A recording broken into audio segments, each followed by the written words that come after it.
Hello, magandang araw mga kababayan. So meron tayong pag-uusapan. Merong nakapagsabi sa akin. Nareakan ko na to eh. Nareakan ko na to before, yung sa Tambay Cup, no? So ako, nag-opinion ako dito sa Tambay Cup. Nung una, ang sabi ko, feeling ko hindi naman kasalanan yon yung ginawa nila. Pero naglabas ng video si Attorney Libayan na na-explain niya na meron talagang sabit sila doon. 'Di ba? May sabit sila doon. Ngayon, ang iniisip ko kasi depende pa rin 'yon doon sa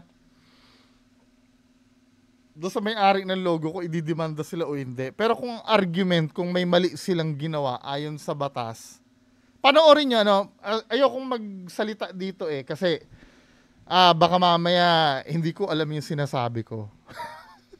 Dahil hindi naman ako attorney. Actually, kahit attorney nga yung nagsabi, halimbawa, dinimanda sila ng tungkol doon sa ginawa nila. Hahain pa rin naman ng argument yung magiging abogado nila eh. Makakapag-decide talaga kung may mali silang ginawa yung judge na maghahatol. 'Di ba? Kahit pa sabihin natin na according sa batas ay bawal 'yan, na ipinaliwanag naman ni Attorney Libayan. Pero depende pa rin sa loophole na gagawin ng abogado nila, kung malulusutan nila 'yon o hindi. Kaya judge pa rin yung may final say, 'di ba? Pero so far, ayon sa explanation ni Attorney Libayan, lalo na kung na-trademark yung font na ginamit, 'di ba? Kung nag-file ng trademark doon, kahit na nasabihin mo inspired 'yon, or kasi ang mentality ko before, ginawa ko kasing baseline alam niyo itong spoof kasi na to, alam ko matagal na to eh.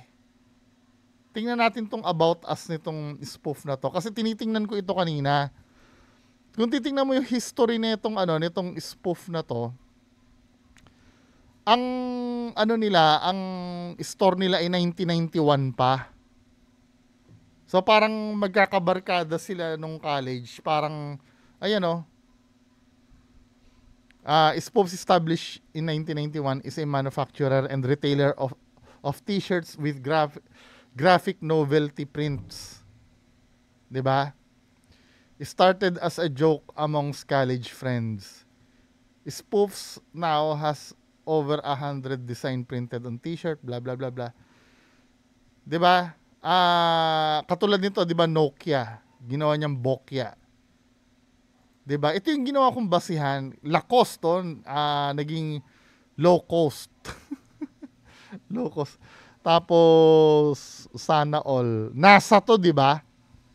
NASA yung logo niyan. Ito Mobilis one. Ito nga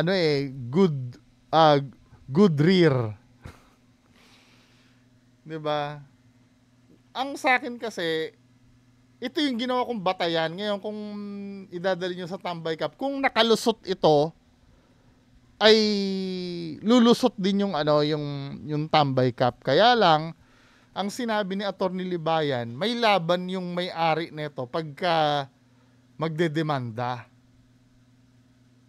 'Di ba? Tila kasi may nilabag din. Kaya lang, kung hindi naman sila ididemanda nung pinaggayahan di umano nila, ay okay rin lang. Pero yung sabihin na mali ang ginagawa nila, okay yun, kasi criticism yun eh. 'Di ba? Ang hindi ko lang nagugustuhan, mga kababayan ko, yung depensa nila Wamos, na alam mo yun, hindi ba kayo maligaya na nakakatulong. 'Di ba? Ano yun eh? Hindi ko naiintindihan yung na yun eh. Yung pananaw na nakakatulong. Hindi naman yun issue kung nakakatulong o hindi eh. Ang issue kasi kung mali ba yung ginawa nyo o hindi. 'Di ba? Yung pagpapa-hype nyo sa akin, for me, yung pagpapa-hype sa presyo, mukhang ano yun eh. May halong kabulshitan yun eh. Yung parang lalasunin mo yung isip ng tao. Sa bagay, diskarte nila yun as businessman, ano? 'Di ba? Katulad nito, no? 120k, sure ba to? Tinawaran pa ng 85k. Grabe si Wamos Cruz. Bumili ng 85k worth na sombrero. Sombrero. Di ba? Pero 120k, oh. Hindi, ito ha. Don't get me wrong. Yung pagbebenta nito, kasi may mga nagsasabi, overpriced daw eh. Overpriced. Ngayon, for me, opinion ko lang naman to. May sarili ka namang opinion eh. For me, ang luho kasi, hindi mo pwedeng sabihin may overprice o wala. Ang luho. Kasi hindi naman basic commodities yun eh. Or hindi siya commodity na kailangan katulad ng gasolina, na minomonitor ang presyo ng ginto. 'Di ba? Yan mga yan, may mga ngayon, let's say, ang 1 liter ay 50 pesos. Let's say, 50 pesos ang 1 liter, Then may nagbenta ng 1 liter ng gasolina na 80 pesos. Yon, pwede mo sabihin na overpriced kasi may pinagbabatayan. 'Di ba? Ang gold, let's say 1 gram. Hindi ko alam kung magkano ang value ng gold ngayon. 1 gram, magkano ba 1 gram ngayon? O let's say, hindi ko alam ha, pero let's say ang 1 gram ng ginto ngayon ay 1,000. Tapos binibenta mo per gramo ng 3,000. Overpriced ka nun. Kasi may pinagbatayan ka, kaya mo nasabing over eh. O let's say halimbawa, sinihan ang pwede lang pumasok sa sinihan ay 18 years old and above. Ngayon, papasok ka doon, 16 years old ka. Pwede ko sabihin na underage ka kasi may pinagbatayan ako na hindi ka nakapasa eh. 'Di ba? Ganyan din na nangyayari sa mga basic commodities katulad ng bigas, asukal, minomonitor kasi ng DTI. Pero pagdating kasi sa mga sombrero, I don't think na may there is no such thing as overprice. Kasi luho yan, men eh. Pwede ka kasi mabuhay nang wala yan na hindi naman minomonitor ang price niyan. Well, siguro kung may pananaw kayo na overprice, siguro may nakasanayan kayong presyuhan niya na sobrang layo nito. Pero in reality, hindi ako actually against ako sa kanila. Pero kung pag-uusapan natin ay overpriced o hindi, I think walang hindi mo pwedeng tawag overpriced eh. Wala namang wala namang standard na presyuhan yan eh. Ngayon, ang naiinis kasi ako dito, gumagawa kasi sila ng ng mga issue para i-hype ito. 'Di ba? For me, yung paggawa ng hype nila na yon, the way sila magsalita parang networking eh. Kasi may pinapanood ako dito kanina. 'Di ba? Naghahanap ako ng video ng Tambay Cup. Katulad nito, ito, pag pinapanood mo, networking ang dating yan eh.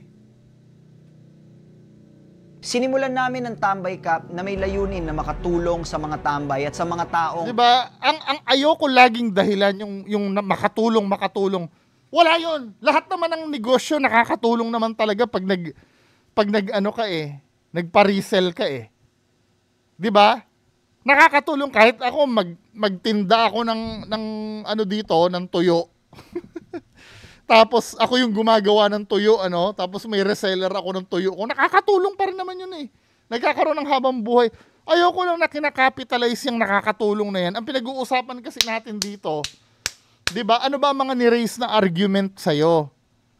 Na ikaw ay nanggaya ng design. Sagutin mo yon, nanggaya ka ba o hindi?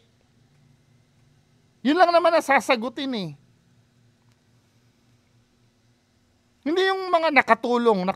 Huwag niyong pigilan. Hindi naman pinipigilan eh. Sinasabi lang sa'yo. 'Di ba? Kasi may napanood akong ano dito. May napanood ako dito. Ito pinanood ko yung kay Attorney Libayan kanina, in-explain niya eh. 'Di ba? May napanood ako dito yung kay Wamos, no? Palaging ganyan ang dahilan. Yung palaging nakatulong, 'di ba? Hindi naman yun ang issue eh. Alam nyo, hindi ko sinasabing scammer ha. Lahat ng scammer yan ang dahilan niyo nakatulong eh. Na kung tutuusin, lahat naman ng negosyo nakatulong, kaya lang may main issue kasi na pinag-uusapan. 'Di ba? Ano yung mga issue na hindi niyo sinasagot kung nang gaya ba o hindi? Pangalawa, kung yung yung quality ba ng cup nyo okay? Kasi may nakita ako nung nirelease yung parang flag ng Philippines. May nag-zoom nun eh. Ang pangit ng tahi ng cup. 'Di ba? Tapos yung pag-create nyo ng artificial na na demand. Tapos the way ito, katulad nito, no? Tambay Cup review. Pinapanood ko ito kanina eh. Hello guys, syempre, this Yung, is Caps ni Ad. alam mo yung ang tono nila, tonong networking talaga, networking. At gusto Ang laging pinapamukha nila nakakatulong, tapos magkakaroon ng kabuhayan yung ano. Pero ang subjective point of view ko minsan para kasing nang uulol na lang kayo men eh. Sa totoo lang. Well, tingin ko yun. Hindi ko naman sinasabing itigil nyo yan dahil I'm sure sasabihin nyo naman, inggit ka lang. Ano yung mga kadalasan na sinasabi, hindi nyo hayaan nang hihila ka pababa, di ba?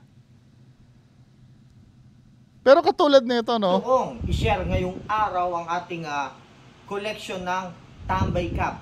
Version 1, 2, 3, to version number 7 mga bossing. So nakikita nyo naman, kumpleto. Sana i-share nyo rin yung sa inyong collection ng Tambay Cup. Maraming salamat sa suporta nyo. Ako is isang reseller ng Tambay Cup. So, number 1, version 1 natin mga bossing, ganito siya. Okay, ang harap niya napakasimple lang. Pero meron dito ng alak, ayan, pang tambay ka talaga mga boss. Pero kailangan may pangarap pa rin talaga mga boss. Ito yung side patch, green underbrim, snapback, and then, ang value nito is umaabot na ng 12,000 pesos. Pero again, wala naman nagpipigil eh na ganyan ang presyuhan eh. Hindi mo naman pwede i-complain sa DTI na ganyan ang presyo nila. Kasi hindi naman yan kasama sa presyong minomonitor ng DTI eh. Well, pwede mo silang i-complain na sa DTI kung halimbawa hindi sila nag-i-issue ng resibo. 'Di ba? Or pangit ang customer service nila. Pero yung isusumbong mo sila kasi hindi naman sila covered ng ng DTI. Kaya lang dito pa lang halata mong yung panggagago, no? Hindi dahil gusto mong bumili, hindi ka makabili. Kaya lang nakikita mo kung paano ululin yung yung nasa community na parang let's say halimbawa may pera yung bibili. Parang yung bibili niyan ang tingin ng tao tanga-tanga. No? Sa bagay, pera niya naman yun eh. Hindi naman niya hiningi yung perang pinambili niya diyan eh. Kaya lang parang pag nakita natin na may bumili yan, parang hindi ka ba nahihiya sa sarili mo na iniisip ng mga tao na tanga-tanga naman ito, bumili ng tig 12,000. Or lalo na itong yung kay Wamos, yung 120,000. 'Di ba? I mean, come on. Pero nandun pa rin tayo sa nakakatawa. Hindi naman kasi masama maghayag ng ng sarili mong pananaw tungkol diyan. 'Di ba? Kasi ako, ang pinagbasehan ako, Ako, literal akong cup collector talaga. Kung makita nyo sa likod ko, may isa akong, maraming pa akong ganyan dati noon. Ang problem nga lang, binenta ko na yung iba, di ba? Meron pa nga ako hindi nagagamit dyan eh. Never, yung mga nakabox na yon, yung nasa likod ko na to, never ko pang nagamit yung iba. Ay, nagamit ko yata once lang or ano. Pero, ang brand ko talaga New Era. For me, kasi maganda ang fitting ng New Era eh. Tsaka, I don't know, komportable ako. Meron naman mga ibang magandang brand, yung 47, tsaka yung Mitchell & Ness. Pero New Era pa rin ako. Meron namang yung sa flip top, yung whip. Saan na ba yun? Kulay red yung nabili ko nun eh. Ay, binili ko ba yun o binigay ng kabarkada ko? Maganda din yun, maganda din ang fitting ng whip. Yung original kaya lang maraming maraming lumitaw na peke na whip eh. 'Di ba? Feeling ko mas may quality pa yun kaysa dito eh. Kasi may nakita ako dito na katulad nito, yung quality talaga talong-talo eh. Yung alam mo parang ginawa siya hindi ko pa siya nakita ng personal, no? Pero yung look pa lang pag matagal ka ng ng cup pag matagal ka ng nakakahawak ng cup, yung packaging niya maganda pero yung tahi parang flat hindi talaga eh. May something sa tahi niya talaga. May ganito din naman ang New Era. Ay kaya lang, alam ko pag New Era, medyo nakabukol na ganito, naka-emboss. Yung talaga hindi tinipid sa sinulid. Pero ito kasi, kung akong tatanungin, no, hindi siya sa ano bang comment na nandito? Ba't mukhang DV quality boss? Nag-comment. DV quality boss. Solid yan boss. Hindi eh. Parang siguro pag napabili ka niyan 12,000, para kang I don't know. Siguro kailangan makakita ako sa personal niyan bago ako kumpleto na masabi yung opinion ko tungkol diyan. Pero yung mga nagbebenta din, ito mukhang mukhang maalam din siya sa cup eh kasi ang dami niyang cup na at gumagamit din talaga siya ng mga legit na New Era. Kaya lang tingnan natin baka mamaya na hype lang siya or na 'Di ba Ngayon kung ako tatanungin niyo, kung ako yung tatanungin nyo, halimbawa may pera ako, bibili ako niyan, hindi ako bibili. Kaya, siguro pag may nagbigay sa akin, or nagregalo out of nowhere, hindi ako bibili niyan. Hindi ako bibili. Pwede ko suotin pag may nagbigay nga. Yun. Yung may nagbigay, yung no choice. Hindi, susuotin ko. Hindi naman sa no choice, kaya lang, ayokong siguro pag may nagbenta, na 500 pesos pababa, gusto ko i-try, hindi ko bibilhin dahil gustong gusto ko lang i-try, sige 500 pesos.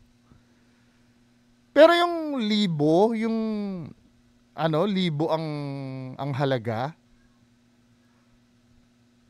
talaga hindi eh. Sorry hindi talaga eh.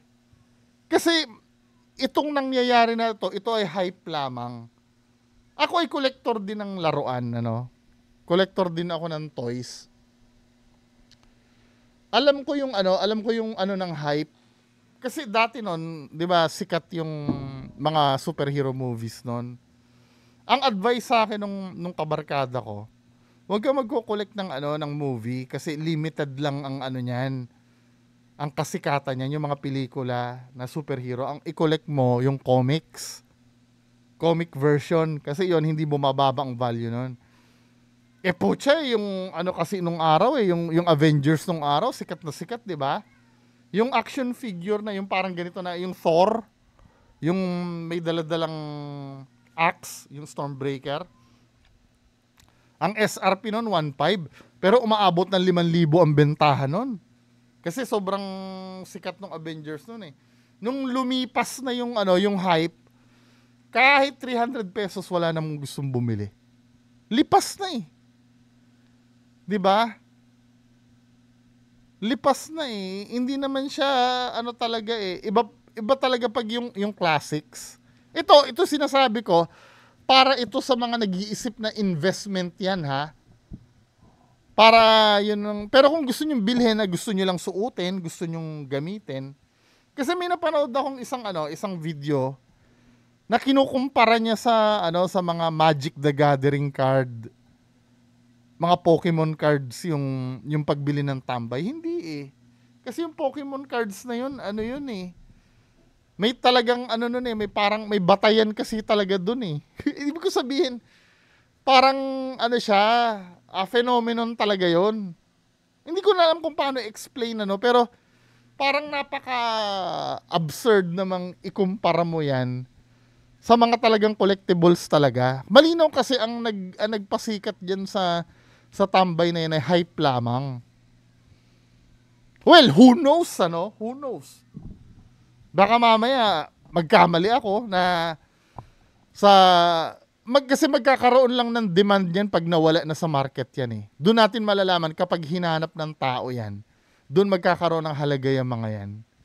Yung let's say ganito, let's say nakasuhan si Pio Balbuena, itinigil niya na yung paggawa ng pangongopya. 'Di ba? Dahil itinigil na yung paggawa niya ng pangongopya, hahanapin ng tao. Doon magkakaroon ng tunay na value yung mga yan. Kung may hahanap. Pero sa ngayon kasi, yung mga presyuhan kasi niya na ganyan, parang dala yun ng hype nila eh. Yung parang the way magsalita, alam mo yung halata mo ng uulol. I'm so sorry po sa may mga miyembro dito ng ng networking. Yun ang nakikita ko eh. 'Di ba? Ngayon, kung sinasabi wala kang pambili, wag kang magsalita. Hindi pwede, karapatan ko magsalita as a Filipino citizen. 'Di ba? Yan ang wag na wag niyong gagawin pag may nagki-criticize sa inyo, yung wag ka nang magsalita. Yan ang ayokong pang-rebut eh. Wag ka nang magsalita. Wag mo nang pakialaman, wag mo na nasa public yan eh. Hindi naman yung private life mo na pinanghimasukan ko at pinakialaman ko. 'Di ba? Unang-una may product ka kasing binibenta sa publiko. Eh syempre, kami magsasalita regarding dyan sa product mo. Pero don't get me wrong. Yung pagpepresyo mo ng ganyan, trip mo yan eh. 'Di ba? Kaya kami lang, may nasasabi lang kami. 'Di ba?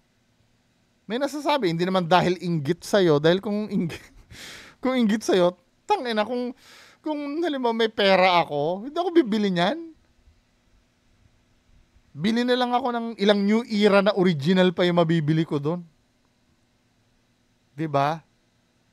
Mas hindi nakakahiya na suotin 'yon. Yan ewan ko, 'di ba? Pero let's see kung saan patutungo yung na yan. Basta kung ako, hindi, kung may bibili niyan, sana ba yon? Ito, kung may bibili nito, itong 120k na to, sige, bilhin nyo. Pera nyo naman yan eh. 'Di ba? Kami din, may sasabihin kami, internet kasi namin to.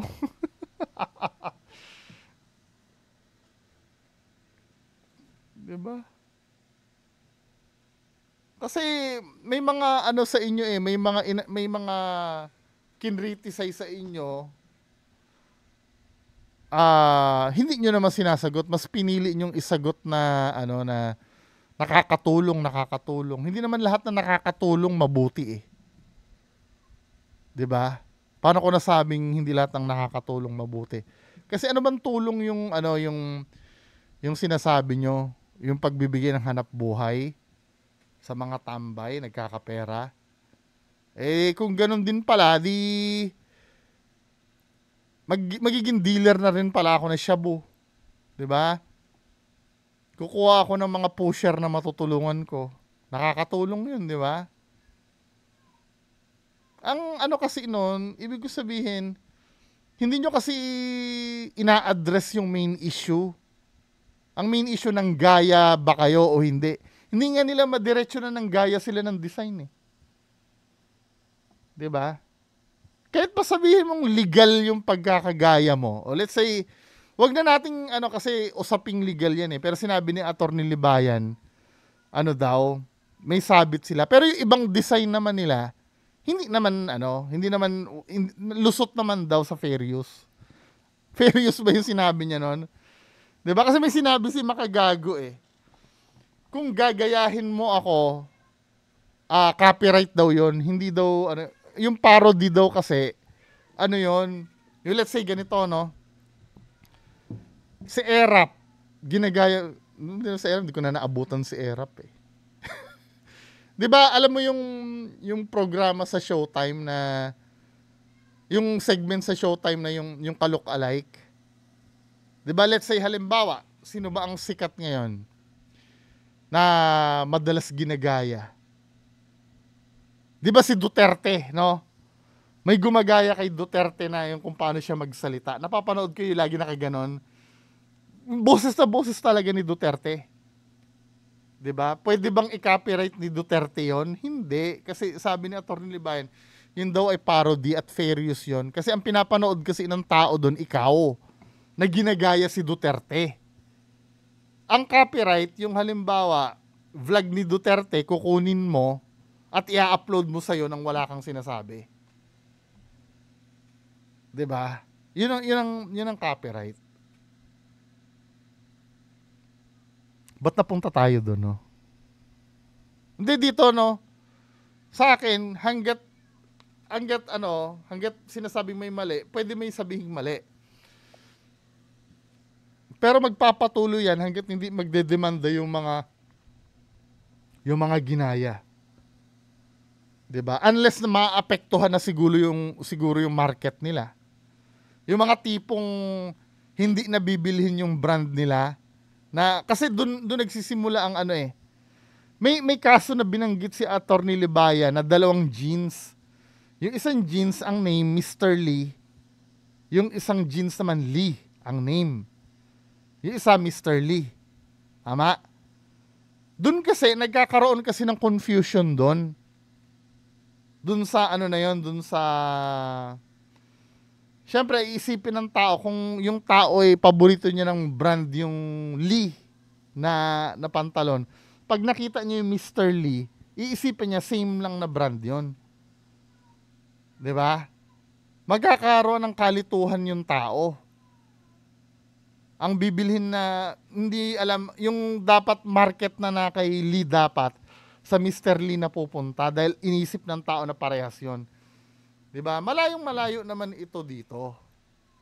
Kaya lang ang pinunto ni Atty. Libayan dito, yang palang mga fonts na ginamit diyan at yung mismong style, yan pala ay nafa-file ng trademark. Kapag na-file ng trademark 'yon at ginaya mo, may karapatan na magdemanda yung ginaya mo. 'Di ba?